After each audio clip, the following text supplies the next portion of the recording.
Restorasi yang saya perbaiki itu mesin full, terus cat sama interior saya balikin ke ori semua sih. Halo Gedus, apa kabar? Kali ini kita akan review sebuah mobil yang sebenarnya ini mobil ngetop ya, cuma untuk yang ini dia agak lain dan agak jarang. Honda HR-V generasi pertama.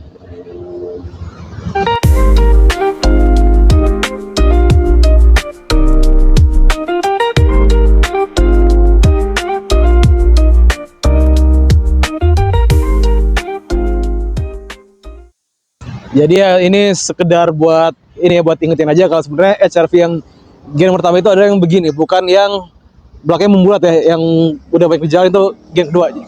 Ini yang pertama. Dan sebenarnya secara global mobil ini sudah ada dari tahun 98 dan diproduksi sampai 2006. Jadi setelah itu lama, hampir kurang lebih 8 tahun baru ada lagi yang gen keduanya.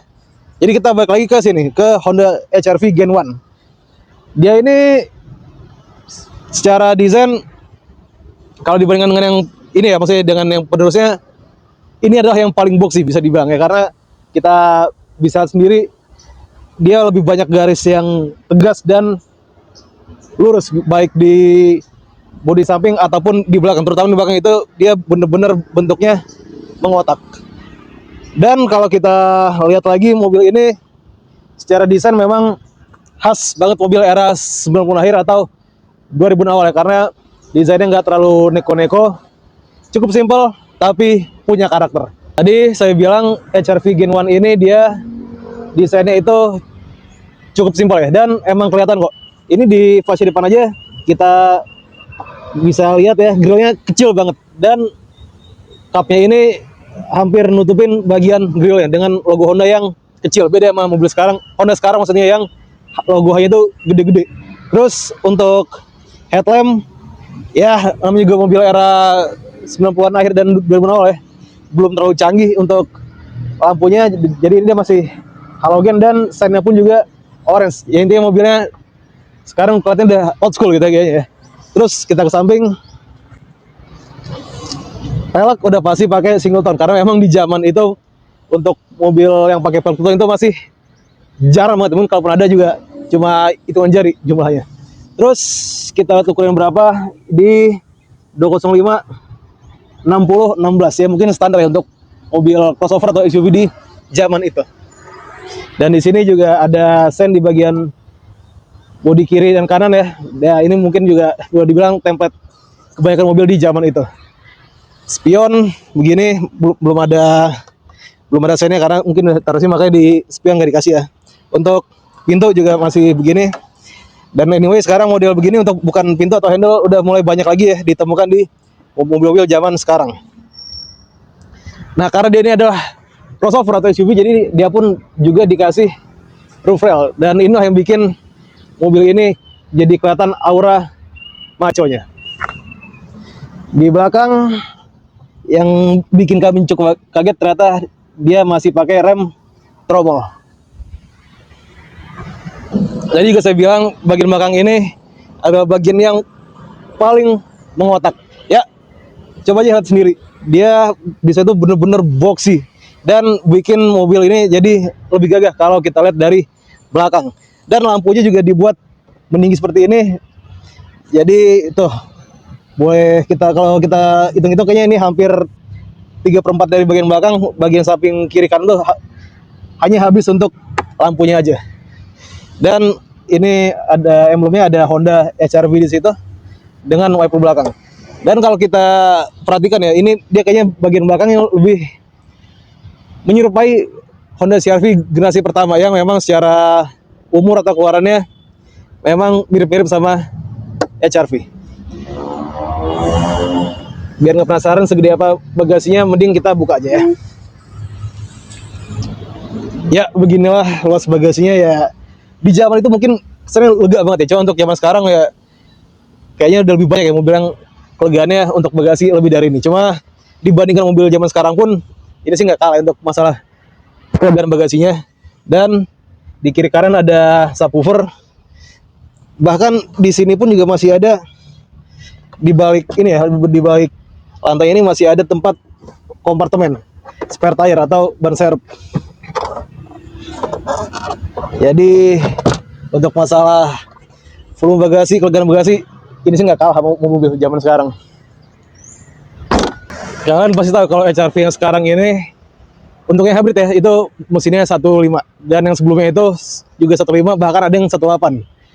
Ini malah sedikit lebih gede dibandingkan dengan HR-V Gen 2 yang 1.5 atau bahkan dengan yang sekarang. Karena dia punya kapasitas ini sebesar 1.600 cc.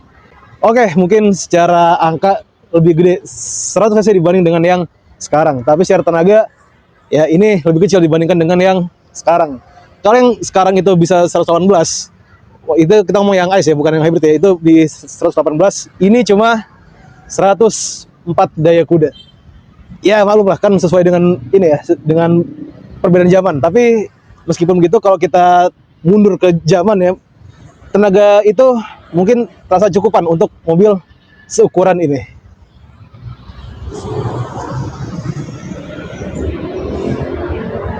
Saya yakin pasti banyak penasaran sama gimana dari interior Honda HR-V Gen 1 ini. Oke, dia ini punya desain kabin yang khas karakter mobil Honda di 90 akhir dan 2000-an awal. Kita lihat ya, ini untuk dashboardnya dia sebenarnya warnanya two tone loh. Di bagian atas itu hitam dan di bagian bawahnya itu silver.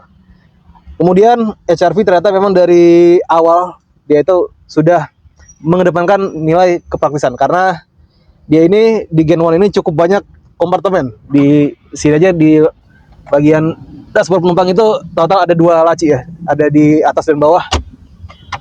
Terus untuk di bagian head unit ini ya kita lihat ya, ini masih single din memang, tapi di bagian bawahnya ini ada kompartemen dan ternyata cukup dalam loh. Ya saya nggak tahu apakah ini kalau kita taruh CD di sini muat, atau kalau kaset sih saya yakin muat ya, cuma kalau CD nggak tahu deh muat apa nggak. Cuma yang penting dia ini cukup dalam ternyata. Lalu di bawahnya lagi tuh ada kompartemen terbuka yang cukup besar. Saya mau kasih contoh, kalau misalkan kita taruh botol minuman atau gelas, ternyata muat. Jadi untuk gelas yang segini bisa ditaruh di sini ya. Dan ada cup holder, ada 2 buah, serta ada lagi ruang kompartemen terbuka di bagian area tengah sini. Rem parkir masih manual pastinya. Dan yang cukup unik, ternyata untuk di bagian door trimnya itu untuk kantongnya masih pakai model jaring. Ini unik nih menurut saya, karena kebanyakan itu kan langsung dibikin satu kesatuan gitu dengan door trim. Ini malah dibikin pakai jaring sebagai pembedanya. Bahkan kalau kita bisa akan lihat lebih jauh lagi, sebenarnya total itu di dalam HR-V ini, HR-V Gen 1 ya, warna kabin itu ada 3 loh, hitam, silver, dan dongker. Karena untuk semua joknya ini pakai warna dongker. Ya mungkin warna dongker itu bukan untuk melambangkan kemewahan ya, tapi mungkin itu untuk mengejar keunikan dan karakternya.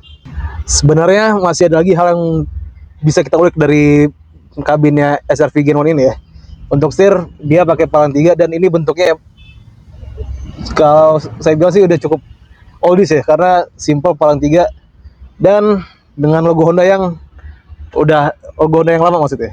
Terus untuk AC ya begini, ada 3 buah top knob yang bisa ngatur arah semburan, panas dingin, dan kekuatan blowernya. Lalu di atasnya standar ya, ada hazard, ada untuk ventilasi, dan tombol nyala AC-nya. Lalu di instrument cluster ini juga bentuknya juga oldies ya, karena simple banget, cuma 2 buah, 3 malah sebenarnya. Ada di kiri itu ada tachometer, di tengah itu ada indikator transmisi, dan di kanan itu ada speedometer. Dan untuk indikator temperatur mesin serta bahan bakar ada di jadi satu kesatuan dengan tachometer, dan dengan latar belakang warna biru. Jadi bentuk itu simple dan oldies. Lalu di setirnya, nah ini juga yang cukup menarik nih. Kalau biasanya overdrive itu adanya di transmisi, ditekan di bagian sebelah kanan, di sini malah cuma ada di bagian setir. Jadi setirnya nggak polos-polos banget ya. Emang dia nggak ada tombol untuk ngatur audio dan sebagainya, cuma untuk overdrive malah adanya di setir. Ini unik sih menurut saya. Sebelum kita pindah ke belakang, ada satu lagi yang mau saya tunjukin. Jadi untuk instrument cluster ini dia bisa diatur kecerahannya, mau bikin terang banget atau mau bikin redup, dan itu bisa diatur lewat satu tombol yang adanya di sebelah kiri rem parkir. Ini tombolnya kalau mau ngatur kecerahan dari instrument cluster. Sederhana dan gampang banget untuk penggunaannya. Yuk sekarang kita bahas belakangnya. Oke, kita udah di bagian belakang dari HR-V Gen 1, dan sebenarnya mobil ini untuk gerbang belakang cukup nyaman karena dia ini kerbannya cukup rileks ya. Jadi kita duduk agak rebah, agak nyender, dan itu nggak akan bikin capek kalau misalnya kita jalan jauh. Terus headroom juga lumayan, ini dapat berapa nih? Dapat 9 jari. Maaf, 8 jari. Jadi cukup luas untuk headroomnya. Cuma legroom ya ini kan di depan posisi nyetir saya ya. Saya tadi udah setel dengan posisi yang sesuai dengan postur saya yang tinggi 175, cuma dapat 3 jari. Ya, kalau dibanding HR-V yang sekarang emang lebih lega yang sekarang. Cuma ini menurut saya masih bisa diterima ya untuk orang-orang yang posturnya tinggi besar begitu. Dan untungnya tadi itu meskipun secara legroom nggak istimewa, tapi dia ketolong sama joknya yang miring dan headroomnya yang lumayan lega. Lalu di bagian belakang ini juga ada cup holder ya, yang adanya di bagian tengah, dan ini ada 2 buah cup holder. Sementara di door trim itu polos, nggak ada kompartemen. Jadi untuk door trim emang ada cuma 2 di bagian tengah sini, dan untuk kompartemen lainnya seperti kantong cuma ada di belakang kursi penumpang depan, dan lagi-lagi dia pakai yang model jaring ya. Dan di sini ternyata juga nggak ada armrest karena mobil ini ternyata untuk bangku belakangnya adalah 50-50 bukan 40-60 ya. Berarti kalau kita mau lipat dia langsung mengorbankan untuk satu orang, karena itu tadi 50-50 bukan 60-40. Tadi saya bilang dia ini kan pelipatan 50-50, dan kalau dilipat gini hasilnya. Dia rata lantai dan menghasilkan volume bagasi yang semakin lega dan luas. Pasti masih banyak yang penasaran pengen tahu mobil ini lebih jauh dan gimana mobil ini bisa sampai ada di tengah-tengah kita. Biar nggak penasaran, kita tanya aja langsung sama pemiliknya, karena kebetulan orangnya udah ada di sebelah kita. Mas Beng, apa kabar? Halo, siang. Mas, ini HR-V Gen 1 tahun berapa? Ini tahun 2000. Gimana sih bisa dapat, kan secara ini mobil cukup jarang ya? Kok bisa dapat, gimana ceritanya? Ini ceritanya, saya punya temen bengkel nih. Ya. Terus ini mobil udah nganggur hampir 3 bulan karena problemnya di mesin. Ya. Gitu. Terus temen nawarin ke saya, ya harganya yang cukup murah. Akhirnya saya benerin, saya ambil. Jadi yang saya perbaiki sekarang tuh, kemarin tuh saya dapat Februari, ini baru bisa saya pakai tuh sekitar Agustus awal. Jadi restorasi yang saya perbaiki itu mesin full, terus cat sama interior saya balikin ke ori semua sih, segitu aja. Berarti total 6 bulan memakan waktu. Ya, restorasi. makan waktu 6 bulan saya ngerapiin ini mobil sebenarnya gitu. Berarti cukup banyak yang diubah dari luar dalam itu. Ya, kalau luar paling cat saya rapiin, terus sama mesin juga udah saya rapiin, sama interior ya detailing interior aja sih saya iniin, saya bersihin lagi karena udah hampir 3 bulan nih mobil ngejonggrok di bengkel gitu aja gitu. Kenapa pilihnya HR-V ini, Mas? Ya saya tertarik aja sama ini mobil, sebenarnya ini mobil lumayan rare ya gitu. Jadi hunting ini mobil susah, jadi saya tertantang aja sih untuk merawat ini mobil sejauh mana sih saya bisa gitu aja sih sebenarnya. Gitu. Berarti baru dipakai kurang lebih sebulan, Kurang lebih 2 minggu 3 minggu baru saya pakai nih mobil gitu.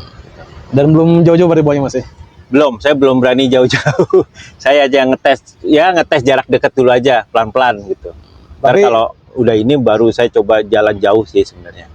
Tapi sejauh ini udah selesai? Apa mungkin masih ada yang mau diperbaiki lagi? Perbaikan plan kecil-kecil sih ada pasti ntar gitu. Ya bangsa kayak ntar mungkin saya cek kaki-kaki lagi gitu. Mungkin apa kaki-kaki ya semualah yang kayak kaki-kaki di bawah itu emang belum kesentuh sama saya gitu aja sih. Pelan-pelan sih saya perbaiki satu-satu gitu ya. Kedepannya Mas kalau misalnya udah selesai semuanya, apa rencananya? Apakah mau disimpan aja atau mungkin mau diapain mobilnya setelah kalau udah semua Rencana selesai? sih emang saya rawat. Just rencana emang mau saya kasih ke anak saya. Anak saya kan tahun depan kuliah. Sebenarnya ini proses lagi balik nama ke balik nama anak saya gitu. Nah, anak saya kasih mobil ini sih, rencana sih itu saya gitu aja. Langsung anaknya gue langsung pakai HRV Gen 1. Keren sih. Oke Mas Bing. Ya, Terima sama-sama. kasih Terima untuk kasih sama-sama. penjelasannya. Ya, oke. Dan sekedar info tambahan aja, kalau di Gres ini juga ada model yang 3 pintu. Bahkan mungkin kalau kita hitung jari ya populasinya masih lebih banyak yang 3 pintu. Jadi dengan kata lain untuk yang Gen 1 5 pintu ini lebih sedikit dibandingkan dengan yang 3 pintu untuk populasinya. Dan pasti banyak juga yang pengen tahu dan penasaran soal harga dari mobil ini. Nah, itu dia masalahnya. Mobil ini nggak punya harga yang jelas gitu ya. Karena ini mobil rare. Jadi untuk masalah harga itu sangat tergantung dengan kondisi, kelengkapan, dan seberapa berani pemilik itu untuk melepas dari mobil HR-V Gen 1 ini. Jadi untuk harga ya susah diprediksi ya karena kelangkaannya itu. Jadi sekian hasil review kami mengenai Honda HR-V Gen 1. Kalau ingin ada yang disampaikan atau ditanyakan, silakan tanya aja. Silakan sampaikan, nggak usah malu-malu di kolom komentar. Kalau suka mohon di like, jangan lupa juga untuk subscribe channel YouTube kami dan share video ini ke semua sosial media kalian. Terima kasih banyak udah nonton hingga akhir dan sampai ketemu lagi di video kami yang akan datang. Sampai jumpa.